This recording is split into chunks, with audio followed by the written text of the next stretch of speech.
जिन्हें चाह होती है किसी मुकाम पर पहुंचने की, जिन्हें चाह होती है किसी मुकाम पर पहुंचने की, वो रास्ते में आने वाली मुसीबतों से घबराते नहीं।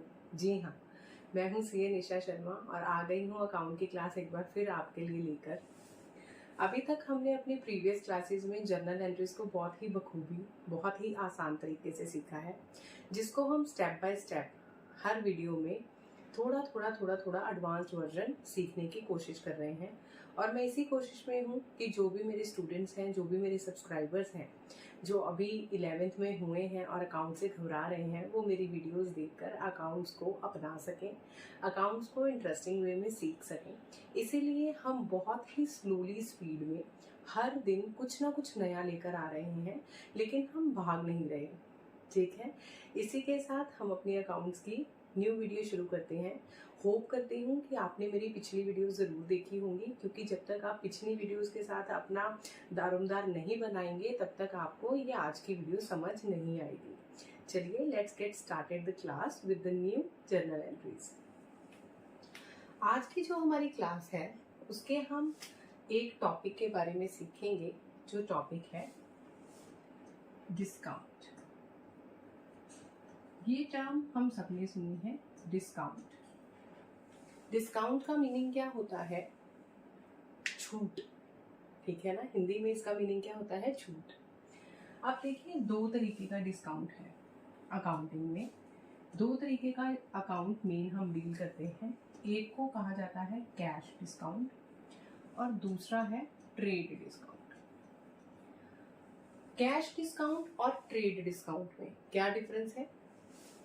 कैश डिस्काउंट आपको इमीडिएट डिस्काउंट कैटेगरी में लेके जाता है। जब भी आप कोई चीज सेल करते हैं, आप अपने कस्टमर से उस अमाउंट से कम अमाउंट रिसीव करते हैं, क्योंकि नेगोशिएशन हर कस्टमर का अधिकार है। ये हम सब जानते हैं। जब भी हम मार्केट में जाते हैं तो जितने की चीज हमें बताई जाती है, हम उससे कम की ही लेके आते हैं।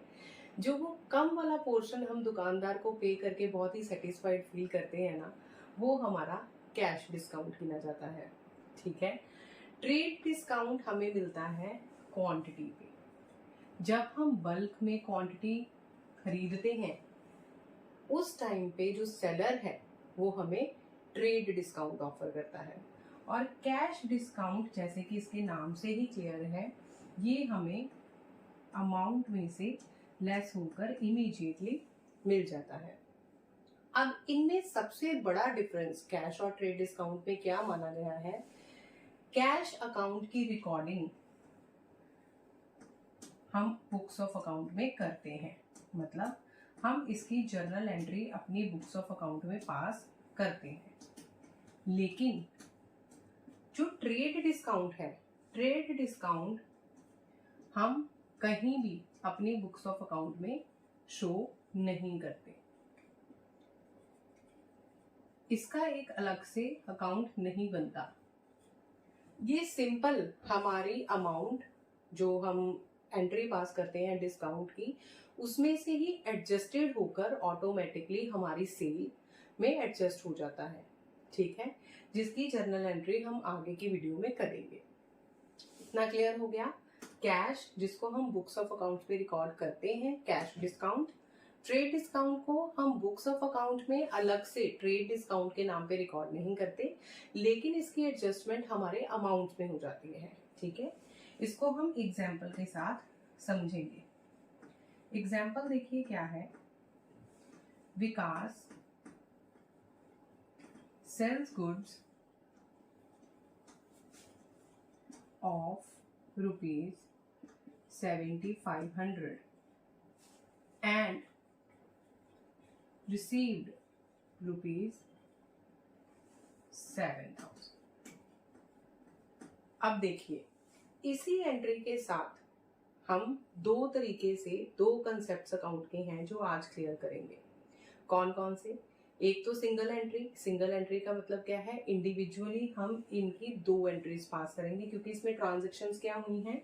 विकास ने सेल्स करी हैं, गुड बेची हैं 7500 की, लेकिन उसको रिसीव मिले हैं 7000 रुपए। जो 500 का फर्क है इस और इस अमाउंट में, वो 500 आपका डिस्काउंट है। मतलब विकास ने अगर 7500 की चीजें बेची हैं, उसको 7000 मिला है, तो उसने 500 रुपए कस्टमर को एज अ डिस्काउंट ऑफर करे हैं। ठीक है, सबसे पहले तो जो सेल हुई है गुड्स, जो गुड्स सेल हुई हैं वो आपकी क्या मानी जाएंगी? ट्रांजैक्शन क्या हो गई इसमें? Sales goods. जैसा मैंने आपको पिछली क्लासेस में बताया था कि सबसे पहले हम इसमें आइडेंटिफाई करेंगे कि कौन कौन से अकाउंट्स इन्वॉल्व है। ठीक है, ट्रांजैक्शन हुई है सेल, मतलब हमारी फर्म में से हम अपने बुक्स ऑफ अकाउंट्स रिकॉर्ड कर रहे हैं, अपनी बुक्स ऑफ अकाउंट्स में एंट्रीज रिकॉर्ड कर रहे हैं, तो हमारी फर्म में से गुड्स जो हैं उनका आउटफ्लो हुआ है and goods are in real account. So real account का बेसिक रूल क्या है? Debit what comes in, credit what goes out. हमारी फर्म में से क्या गोज आउट हो रहा है? गुड्स। गुड्स, तो हम इसको क्या लिखेंगे? 7500 की चीजें सेल करी हैं। इसकी एंट्री अगर हम सिंगल पास करने पे जाएं तो हम क्या एंट्री पास करेंगे? Cash account debited to sales account. अब मेरे को आप ये बताइए, कैश हमारा रियल अकाउंट है, डेबिट व्हाट कम्स इन, ठीक है, टू सेल्स अकाउंट। जैसा कि मैंने आपको पिछली वीडियो में भी बताया था कि गुड्स नहीं लिखते हैं, जब सेल हो रही है तो हम उसको सेल्स अकाउंट में ही डालेंगे। ठीक है, अब हमें पैसे आए कितने हैं? 7500 की चीजें बेची थी, लेकिन रिसीव तो हमें सिर्फ 7000 हुआ है ना? तो हम एंट्री 7000 से कैश अकाउंट को डेबिट करेंगे और 7000 से कैश सेल्स अकाउंट को क्रेडिट करेंगे। ये क्लियर हो गया आप सबको? फर्म में जितना पैसा आया है आपने रिस्पेक्टिव अकाउंट को उतने से ही डेबिट और क्रेडिट करना है, क्योंकि अगर आप यहाँ पे कैश को 7500 से डेबिट करेंगे तो आपके अकाउंट्स में 500 रुपए at the end of the year या at the end of the month, जब आप अपनी सारी सेल और सारी कैश को गिनने बैठेंगे तो आपका 500 रुपीज शॉर्ट दिखाएगा। क्यों? क्योंकि आपको कस्टमर से एक्चुअल में 7000 रिसीव हुए हैं, लेकिन बुक्स में अगर आप गलती से 7500 दिखा देंगे तो वो आपकी एंट्री गलत हो जाएगी। Cash account debited 7000 to sales account 7000, ये हो गई हमारी कैश की एंट्री। ठीक है, इस रिस्पेक्टिव ट्रांजैक्शन का सोल्यूशन। लेकिन यहाँ पे डिस्काउंट तो हमने कहीं पे मेंशन नहीं किया है ना? करते हैं अभी। डिस्काउंट आपकी फर्म के लिए खर्चा है, एक्सपेंस है। तो आ गए हम नॉमिनल अकाउंट पे। नॉमिनल अकाउंट का रूल क्या था? Debit all expenses and losses, यही था ना रूल। तो इसीलिए नॉमिनल अकाउंट का रूल अप्लाई करते हुए इस एंट्री को हम पास कैसे करेंगे? डिस्काउंट अकाउंट डेबिटेड टू किसको आप करोगे? सेल्स अकाउंट को। ठीक है ना? तो अब यहाँ पे आप कितने अमाउंट से डिस्काउंट अकाउंट को डेबिट करेंगे और कितने अमाउंट से सेल्स अकाउंट को डेबिट करेंगे?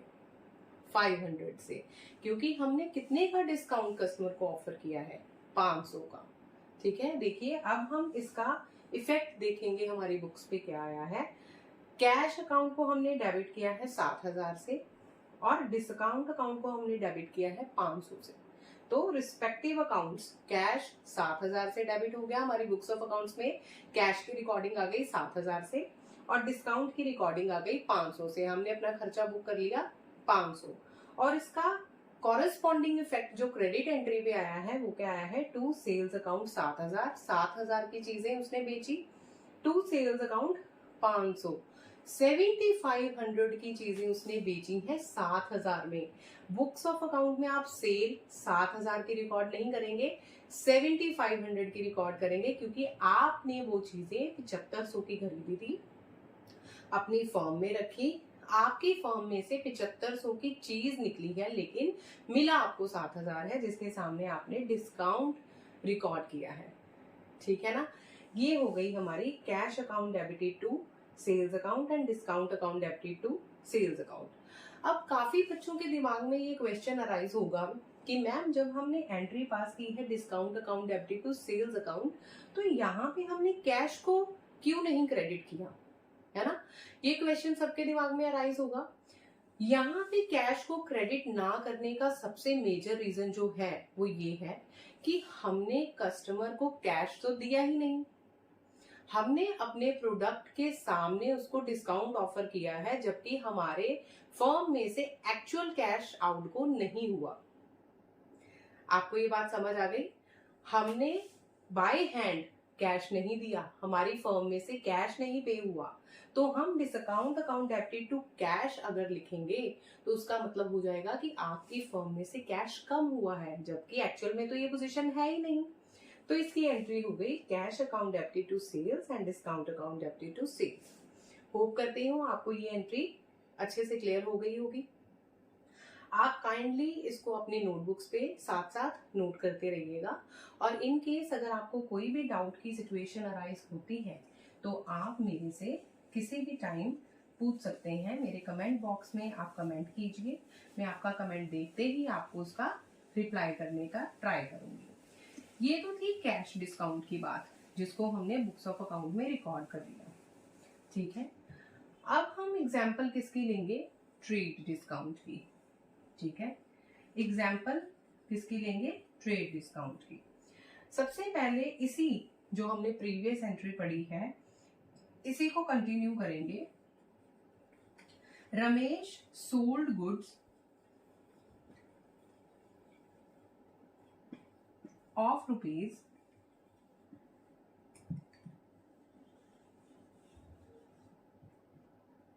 7,500 and received 7,000। ठीक है, he offered 500 as trade discount।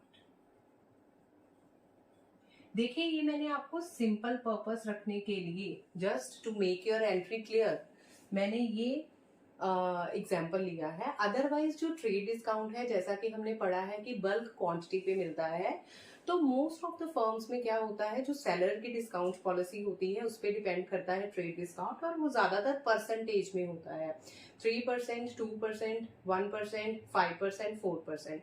लेकिन क्योंकि अभी हम इनिशियल स्टेज पे हैं, अभी हम अपने बेसिस को क्लियर करने का ट्राई कर रहे हैं, तो इसलिए मैंने just to make trade discount concept clear आपको ये एंट्री इतने सीधे और सरल भाषा में बताई है, just to make the difference between cash and trade discount clear. ठीक है, अब यही अगर ट्रेड डिस्काउंट की होती बात यहाँ पे, तो ट्रेड डिस्काउंट जैसा कि हमने डिस्कस किया है कि उसको हम बुक्स ऑफ अकाउंट्स में रिकॉर्ड नहीं करते, लेकिन अमाउंट में एडजस्ट जरूर करते हैं। तो देखिए, अगर यही हमारी गुड्स सेल हुई हैं 7,500 वर्थ की, लेकिन हमें मिला कितना है? 7,000। तो इसकी एक सिंपल सी एंट्री क्या आएगी? बहुत ही सिंपल है ये। इसमें आप कहीं भी जिक्र नहीं करेंगे डिस्काउंट अकाउंट का, इसमें सिंपल एंट्री आएगी cash account debited to sales account. अब आप जल्दी से मेरे को कमेंट करके बताइए कि इसमें हम अमाउंट क्या लिखेंगे।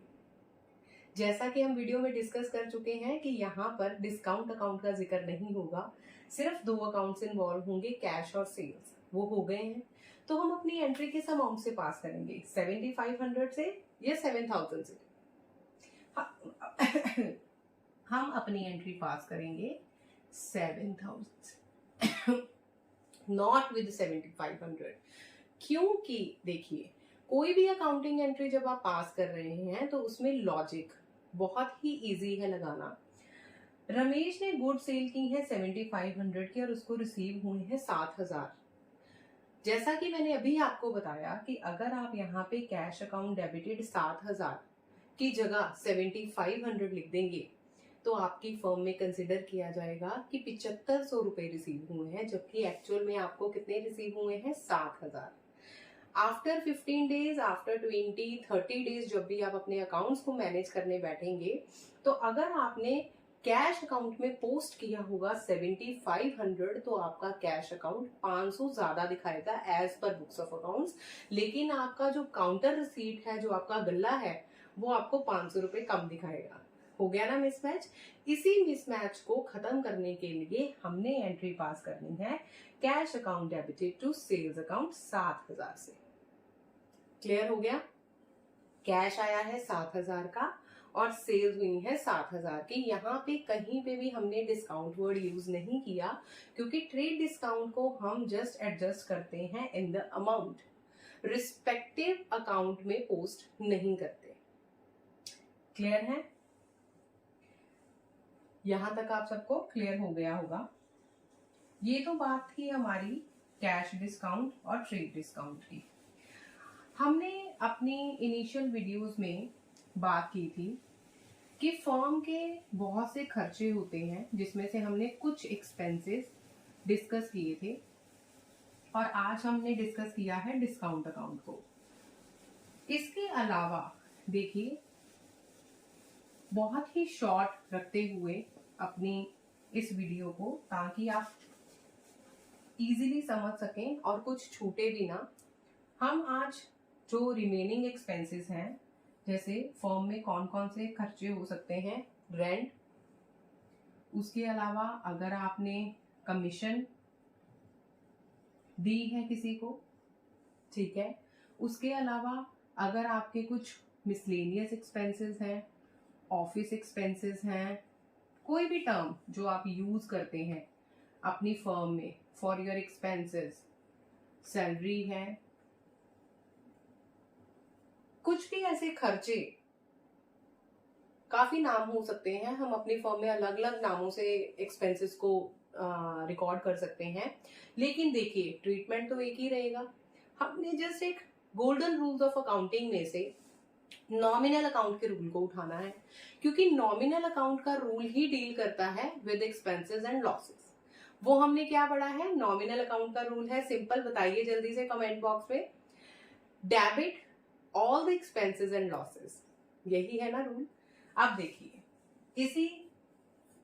इन्हीं खर्चों को अगर हम विद एग्जाम्पल यहां पे लेंगे तो हम लिखेंगे simple, rent of ₹2500 paid by check.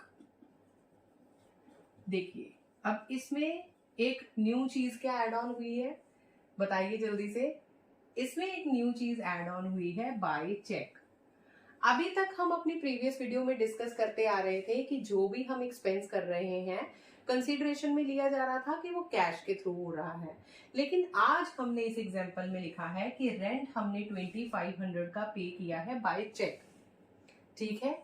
अब देखिए, रेंट आपका एक्सपेंस है, रेंट आपका क्या है? एक्सपेंस। किस अकाउंट में फॉल कर गया? नॉमिनल अकाउंट में। नॉमिनल अकाउंट का गोल्डन रूल मेरे साथ दोहराइए, debit all the expenses and losses, ठीक है, all the expenses and losses rent, तो हम रेंट को डेबिट कर देंगे, रेंट अकाउंट डेबिट। टू किसको कीजिएगा?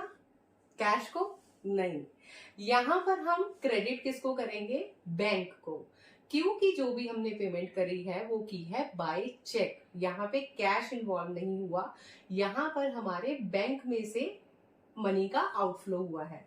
तो हम यहाँ पर एंट्री पास करेंगे, rent account debited to bank account. Debit कितने से कीजिएगा? 2500 से हम इसको डेबिट करेंगे एंड 2500 से हम इसको क्रेडिट करेंगे, ठीक है। Rent account debited to bank account.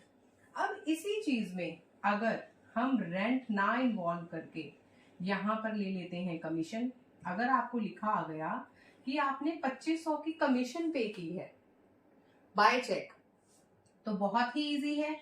इसमें आपका एक्सपेंस कौन सा इन्वॉल्व हुआ है? कमीशन। तो आप किसको डेबिट करेंगे? Commission account debited. और अगर यही लिखा होता commission account debited to bank account, 2500 से हमने एंट्री पास की है क्योंकि कमीशन पे हुई है बाय चेक, है ना, बैंक। अगर यहां पर होता बाय कैश, तो देखिए क्या होना था, उसने 1500 पे किए हैं बाय कैश, तो देखिए टोटल कमीशन उसने कितनी पे की है? 2500 बाय चेक और 1500 बाय कैश, तो दो एंट्रीज बन जानी थी। कमीशन अकाउंट 2500 से डेबिट हो गया टू बैंक, और दूसरी एंट्री हमने क्या पास कर देनी थी अपनी बुक्स ऑफ अकाउंट्स पे? कमीशन अकाउंट डेबिटेड 1500 से, और टू किसको कर देना था हमने? कैश को। देखिए कितना इजी सा कॉन्सेप्ट है। हमने 2500 रुपए और 1500 रुपए दोनों ही रिकॉर्ड कर लिए अपनी बुक्स ऑफ अकाउंट्स में। इसी एंट्री को हम कंपाउंड मेथड से भी पास कर सकते हैं, जिसमें हमें 2 एंट्रीज पास करने की जरूरत नहीं होती। हम एंट्रीज जिसमें same type of accounts involve होते हैं उनको मर्ज करके एक सिंगल एंट्री पास करते हैं, जो कि हम अपनी नेक्स्ट वीडियोस में देखेंगे। ठीक है। Commission account debited to bank अगर आपने बाय चेक पे किया है, commission account debited to cash अगर आपने बाय कैश पे किया है। ठीक है। इसका इफेक्ट क्या आया हमारी बुक्स में? कमीशन डेबिट हो गई 2500 से, कमीशन डेबिट हो गई 1500 से। टोटल 4000 की कमीशन आपने पे की थी, जो आपकी बुक्स में से निकली है, मतलब आपने अपना खर्चा बुक कर लिया है। लेकिन 2500 बाय चेक था, 2500 बाय चेक था, तो आपने बैंक को क्रेडिट किया है 2500 से। Credit what? Goes account by applying rule of real account. 1500 by cash pay किया था, cash is again a real account, तो रियल अकाउंट का रूल क्या है? Debit what comes in, credit what goes out. So what is going out of the firm? 1500 cash. तो आप क्या लिखेंगे? Commission account debited to cash 1500। ठीक है। होप करती हूँ ये भी एंट्री आपको बहुत अच्छे से क्लियर हो गई होगी। कमीशन के अलावा miscellaneous expense, office expense, salary, मैंने बहुत ही रैंडम एक्सपेंसेस उठाए हैं आपकी समझ के लिए, ताकि आप बहुत इजीली इस चीज को समझ पाएं। कोई भी खर्चा जो आपको दिया गया है एंट्री में, आपने जस्ट उसका नाम चेंज करना है। यहाँ पे अपने एग्जाम में नहीं, आपने उसके एक अलग एंट्री, सेपरेट एंट्री ही पास करके दिखानी है। अगर यहाँ पर फॉर एग्जाम्पल अगर आपको मैं यही एग्जाम्पल कंटिन्यू करके बताऊं, तो अगर कमीशन की जगह आपने पे किया होता सैलरी, ठीक है, सैलरी आपने पे की होती, आजकल 2500 और 1500 की सैलरी में कुछ नहीं बनता, सैलरी आपने पे की होती 9000 by cheque and 6000 by cash, तो इसकी एंट्री आप क्या पास करते? सैलरी अकाउंट को हम डेबिट करते कितने से? 9000 से बाय चेक, क्योंकि आपने बैंक के थ्रू पे की है ना। और किससे हम कैश को क्रेडिट करते? Salary account debited to cash account कितने से क्रेडिट होता? 6000 से। देखिए कितना इजी है अकाउंटिंग एंट्रीज को क्रिएट करना, बनाना, और इतनी सारी एंट्रीज को अपने दिमाग में क्रैम करना पॉसिबल नहीं है। क्यों? क्योंकि देखिए भगवान ने हमें बहुत सी चीजों से बख्शा है, लेकिन ह्यूमन मेमोरी लिमिटेड है। आप इसमें बहुत सारी चीजें क्रैम करके नहीं रख सकते, कहीं ना कहीं आप अटक जाते हैं। इसीलिए चीजों को कंसेप्चुलाइज करके पढ़ना बहुत जरूरी है, ताकि आप उनको मेमोराइज ना करें, आप उनको क्रिएट करें। ठीक है। तो salary account debited to bank, क्योंकि चेक के थ्रू हमने 9000 पे किया था। Salary account debited to cash 6000, क्योंकि बाय कैश हमने 6000 पे किया था।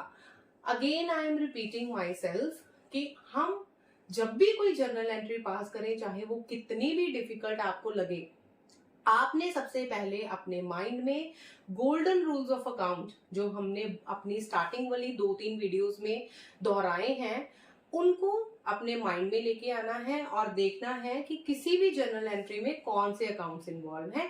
बस उन अकाउंट के बेसिस पे आपने 3 golden rules of account apply करने हैं और आपकी जर्नल एंट्री आपके सामने आ जाएगी। ठीक है ना। तो ये तो हो गया आज का हमारा एक्सपेंसेस का पोर्शन। ठीक है। देखिए ये तो हो गई हमारी एक्सपेंसेस की बात। ठीक है। अब फर्म है, इनकम तो होगी ही, है ना, रेवेन्यू भी आएगा। एक्सपेंसेस एक पोर्शन हो गया, इनकम दूसरा पोर्शन हो गया। ठीक है। अब हम थोड़ी सी बात कर लेते हैं अपनी इनकम्स की भी। जिस तरीके से हमें फर्म में खर्चे करने पड़ते हैं, उसी तरीके से अगर हम फर्म में बिजनेस कर रहे हैं तो ऑब्वियस है भाई हमें इनकम भी होगी, है ना। अब देखिए अगर हमने इनकम रिसीव की है, ठीक है, तो इनकम में अगेन कौन सा रूल अप्लाई होगा? बट ऑब्वियस है कि नॉमिनल अकाउंट का गोल्डन रूल अप्लाई होगा।